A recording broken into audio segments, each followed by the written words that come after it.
তোমার নাম আমার নাম, সিলেট, রংপুর, চট্টগ্রাম।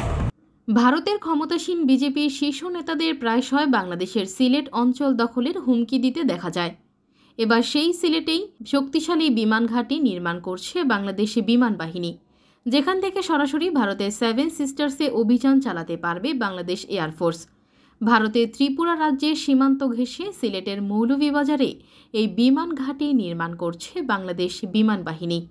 2015 সালে প্রথম এই বিমান ঘাঁটিটির কাজ শুরু করে সরকার।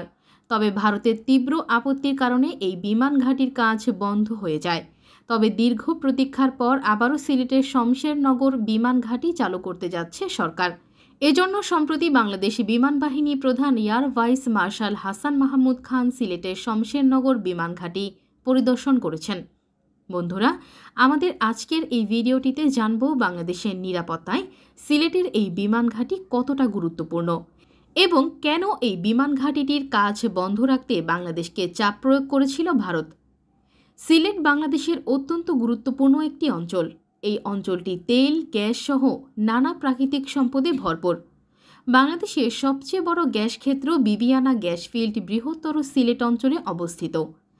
আর এই গ্যাস ক্ষেত্র থেকে বাংলাদেশের মোট গ্যাস সরবরাহের 50% উৎপাদন হয়। সুতরাং বুঝতেই পারছেন সিলেট বাংলাদেশের জন্য কতটা গুরুত্বপূর্ণ। প্রাকৃতিক সম্পদে ভরপুর এই সিলেট অঞ্চলের দিকে ভারতের নজর দীর্ঘদিনের। এর আগেও ভারতের বিজেপির একাধিক শীর্ষ নেতা সিলেটকে ভারতের ভূখণ্ড বলে দাবি করেন। আর ভারতের এসব হুমকি মোকাবেলায় সিলেটের সামরিক উপস্থিতি বৃদ্ধি করেছে বাংলাদেশ সরকার। ইতিমধ্যেই সিলেটে একটি বিমান ঘাঁটি ও একটি সেনা ঘাঁটি নির্মাণের কাজ পুরোদমে এগিয়ে চলছে, যাতে করে ভারতের যে কোনো হুমকি মোকাবেলায় তাৎক্ষণিক উপযুক্ত জবাব দিতে পারে বাংলাদেশের সামরিক বাহিনী। বর্তমানে সিলেটে 2টি বিমান ঘাঁটি রয়েছে। একটি হচ্ছে ওসমানী বিমানবন্দর, অপরটি হচ্ছে সিলেটের শমশেরনগর বিমান ঘাঁটি। সিলেটের শমশেরনগর বিমান ঘাঁটি হচ্ছে দক্ষিণ এশিয়ার সবচেয়ে বড় বিমান ঘাঁটি।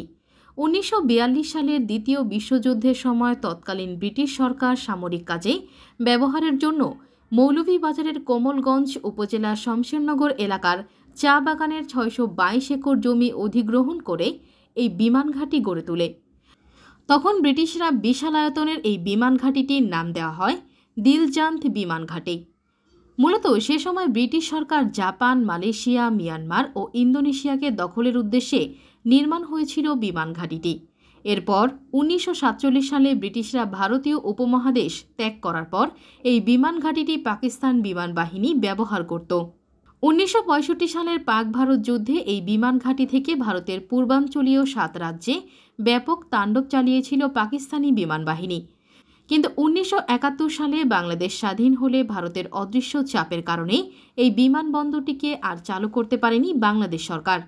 এরপর 2015 সালে আবারও এই বিমান ঘাঁটি চালু করতে উদ্যোগ গ্রহণ করে বাংলাদেশ। কিন্তু ভারতের ব্যাপক চাপের মুখে শেখ হাসিনা সরকার এই বিমান ঘাঁটি নির্মাণ কাজ বন্ধের নির্দেশ দেয়, যার ফলে এই বিমান ঘাঁটি আজও আলোর মুখ দেখেনি। তবে বর্তমানে শমশেরনগর বিমান ঘাঁটিকে পরিপূর্ণ বিমান ঘাঁটিতে রূপান্তর করতে কাজ করছে বাংলাদেশ বিমান বাহিনী। ভৌগোলিকভাবে শমশেরনগর বিমান ঘাঁটি খুবই গুরুত্বপূর্ণ। এই বিমান ঘাঁটি থেকে ভারতের 7 সিস্টার্সে সহজে অভিযান চালানো সম্ভব। ভৌগোলিকভাবে ভারতের ত্রিপুরা রাজ্যের কাছাকাছি শমশেরনগর বিমান ঘাঁটির অবস্থান।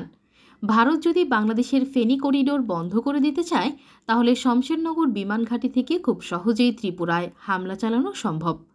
এছাড়া সিলেটের শমশেরনগর বিমান ঘাঁটিটি খুব স্বল্প ব্যয়ে চালু করতে পারবে বাংলাদেশ, কারণ এই বিমান ঘাঁটি চালু করার জন্য আলাদা করে ভূমি অধিগ্রহণ করতে হবে না। কারণ ব্রিটিশ 1942 সালে ব্রিটিশ সরকারের হাত থেকে 622 একর ভূমি অধিগ্রহণ করেছিল। সেসব ভূমিতে এই বিমান ঘাঁটি নির্মাণ করা সম্ভব, যার ফলে বিমান ঘাঁটি নির্মাণের জন্য নতুন করে আর ভূমি অধিগ্রহণ করতে হবে না। এতে রাষ্ট্রীয় অর্থের বিপুল পরিমাণ সাশ্রয় হবে। বর্তমানে শমশেরনগর বিমান ঘাঁটিতে বাংলাদেশের বিমান বাহিনীর পাইলটদের প্রশিক্ষণ দেওয়া হয়। তবে খুব শিগগিরই এই বিমান ঘাঁটিটিকে পূর্ণাঙ্গ বিমান ঘাঁটিতে রূপ দেওয়া হবে। কৌশলগতভাবে শমশেরনগর বিমান ঘাঁটি খুবই গুরুত্বপূর্ণ। এই বিমান ঘাঁটি থেকে ভারতের আগরতলা আসাম সংযোগকারী সেতুতে হামলা করলে পুরো ত্রিপুরা রাজ্য ভারত থেকে বিচ্ছিন্ন হয়ে যাবে। কারণ ত্রিপুরার 3 দিকে রয়েছে বাংলাদেশের সীমান্ত, আর মাত্র একদিকে রয়েছে ভারতের সীমানা। শমশেরনগর বিমান ঘাঁটি থেকে মাত্র 2 মিনিটে পুরো ত্রিপুরায় অভিযান চালানো সম্ভব। শমশেরনগর বিমান ঘাঁটি হলে ভারতের নিরাপত্তা হুমকির মুখে পড়বে, কারণ এই অঞ্চলে আশেপাশে ভারতের বড় কোনো বিমান ঘাঁটি নেই, যার ফলে এই অঞ্চলে বাংলাদেশের পূর্ণাঙ্গ বিমান ঘাঁটি চালু হলে 7 সিস্টার্স নিয়ে চাপে থাকবে ভারত। ভারতের আরও একটি বড় দুশ্চিন্তার কারণ এই বিমান ঘাঁটিটি নির্মাণের কাজ পেয়েছে চীন। বাংলাদেশে ইতিপূর্বে এককভাবে বড় কোনো বিমান ঘাঁটি নির্মাণের অভিজ্ঞতা নেই, এজন্য বাংলাদেশকে সামরিক ঘাঁটি নির্মাণে সহযোগিতা করবে চীন। চীন বাংলাদেশের দীর্ঘদিনের কৌশলগত মিত্র। শেখ হাসিনা পতনের পর চীন বাংলাদেশের সামরিক বাহিনীকে সহযোগিতা করতে নানাভাবে এগিয়ে এসেছে। তাছাড়া ভারতের 7 সিস্টার্স নিয়ে চীনের সঙ্গে ভারতের বিরোধ অনেক পুরনো। ভবিষ্যতে চীন যদি কখনো ভারতের চিকেন নেক কিংবা অরুণাচল দখল করে, তখন বাংলাদেশ যদি চীনকে এই বিমান ঘাঁটি ব্যবহারের অনুমতি দেয়, তাহলে সেটি ভারতের 7 সিস্টার্সের জন্য বড় বিপর্যয় ডেকে আনবে। এমনকি ভারতের 7 সিস্টার্স স্বাধীনও হয়ে যেতে পারে। তাছাড়া শমশেরনগর বিমান ঘাঁটির পাশাপাশি সিলেট আরও একটি বড় আন্তর্জাতিক বিমানবন্দর রয়েছে, যেটি হচ্ছে ওসমানী বিমানবন্দর। যদিও ওসমানী বিমানবন্দর বেসামরিক কাজের জন্যই ব্যবহৃত হয়, তবে ওসমানী বিমানবন্দরকে বেসামরিক কাজের পাশাপাশি সেখানে আংশিক বিমান ঘাঁটি তৈরির পরিকল্পনা রয়েছে বাংলাদেশ বিমান বাহিনীর। ইতিমধ্যে এই বিমানবন্দর নিয়ে কাজ করছে চীনের একাধিক প্রতিষ্ঠান, যেটি নিয়ে আপত্তি জানিয়েছে ভারত। বর্তমানে সিলেট ওসমানী বিমানবন্দরে একটি রানওয়ে রয়েছে এবং নতুন আরও একটি রানওয়ে নির্মাণাধীন। বাংলাদেশ বিমান বাহিনীকে 2030 সালের মধ্যেই 2টি কমান্ডে বিভক্ত করা হবে। একটি হচ্ছে নর্দার্ন কমান্ড এবং অপরটি হচ্ছে সাউদার্ন কমান্ড বা দক্ষিণাঞ্চলীয় কমান্ড। নর্দার্ন কমান্ডের আওতায় থাকবে সিলেট বিমান ঘাঁটি, রাজশাহী বিমান ঘাঁটি, ময়মনসিংহ বিমান ঘাঁটি, ঠাকুরগাঁও বিমান ঘাঁটি এবং লালমনিরহাট বিমান ঘাঁটি। বিপরীতে দক্ষিণাঞ্চলীয় কমান্ডে থাকবে বরিশাল, চিটাগাং, কুমিল্লা ও ঢাকা ও কক্সবাজার বিমান ঘাঁটি অন্তর্ভুক্ত থাকবে।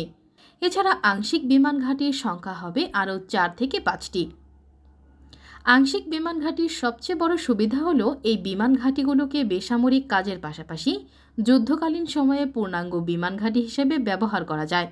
তবে বাংলাদেশ যদি এইভাবে সামরিক সক্ষমতা বৃদ্ধি অব্যাহত রাখে, তাহলে 2035 সাল নাগাদ বাংলাদেশ দক্ষিণ এশিয়ার অন্যতম শক্তিশালী এয়ারফোর্স হবে। তো বন্ধুরা, আপনার কি মনে হয় দেশের সার্বভৌমত্ব রক্ষায় ভারত সীমান্তবর্তী বিমান ঘাঁটিগুলো আবারও চালু করা উচিত? আপনার মূল্যবান মতামত জানান কমেন্ট বক্সে। দেখা হবে পরবর্তী কোনো ভিডিওতে। সে পর্যন্ত ভালো থাকুন, সুস্থ থাকুন। আল্লাহ হাফেজ।